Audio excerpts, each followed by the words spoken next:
Good morning, class. Good morning, sir. So, before we proceed to our discussion, let me introduce you myself. I am Ivan Kent Lorito, and I am your teacher. So, our topic for today is about prose. So, are you familiar with prose? No, sir. So, prose is a verbal or written language that follows the natural flow of speech. It is the most common form of writing, used in both fiction and non-fiction. Prose comes from the Latin words prosa oratio, which means straightforward. So, here are the four common types of prose. The first is the non-fictional prose. So, please read. Sir, Yes. non-fictional prose. Prose that is a true story of factual account of events or information is non-fiction. Textbooks, newspaper, articles, and instruction manuals all fall into this category. Okay, thank you for reading. And the second types of prose is a fictional prose, a literary work of fiction. This is the most popular type of literary prose, used in novels and short stories, and generally has characters, plot, setting, and dialogue. So, the third type of prose is the heroic prose. Please read, Mr. Lito. A literary work that is either written down or preserved through oral tradition, but it's meant to be recited. Heroic prose is usually a legend or fable. Okay, very good. Thank you. So, let's proceed to the fourth common types of prose, which is the prose poetry. A poetry written in prose form. This is literary hybrid, can sometimes rhythmic and rhyming patterns. So, did you understand Sir. what Yes. is prose all about? Okay, here is the importance of the prose. So, please read again.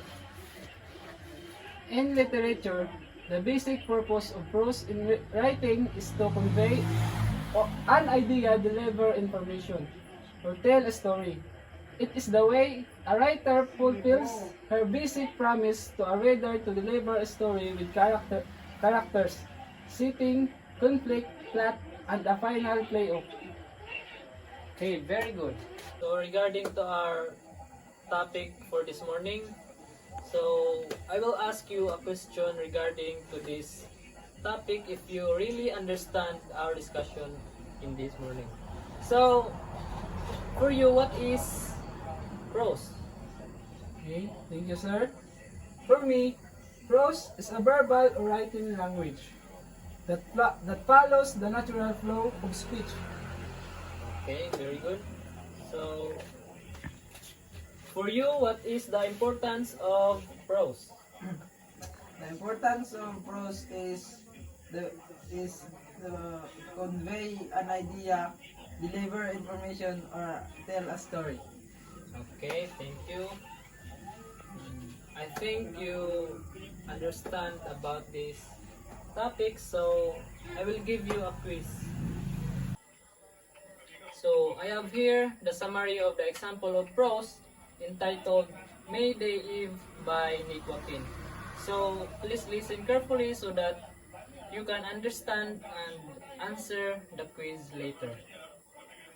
So, in the late 1840s, when it was already May Eve, they said that the dancing should stop at 10 o'clock in the evening. Until the celebration was over, the guests started to decamp, but the girls just went to their bedroom, while the boys just continued what they are doing and finished their drink. Then there was this woman named Anastasia who used to tell stories about witches, and that made all the girls afraid. Anastasia instructed Aguida, how to do the ritual involving the mirror. As Aguida know what she will do, she went to the mirror in their sala and said, "Mirror, mirror, show to me him whose woman I will be." Unfortunately, she saw a devil, and it was a guy named Don Badoy. He was in love with Aguida. Recently, it was their marriage until they had a daughter. Aguida told the story to her daughter, and she warned her to never admire herself in the mirror, or else she will see something frightening. After that, Aguida started comparing the devil to Don Badoy. In her stories continue. Don Badoy has his grandson named Voltaire. Don Badoy caught his grandson doing the ritual in the mirror. He also started telling his stories about him doing the ritual and said that he saw a witch. Likely, he also warned his grandson to never do that again because he might see a witch. His stories continue as he compared the witch to Aguida.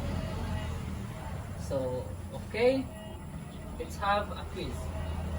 So, I will give you the material later and I will read you a question regarding on the examples. So, I have here the questions. This is essay, 5 items and 5 points each. So, number 1 question. What were some beliefs about the month of May? Number 2. What kind of life did the couple have when Dona Aguida was still alive? Number 3. How did the story end? Number 4. What message does the story convey? Number 5. What Filipino culture does the story reveal? Do you believe in this? So, okay, answer the questions.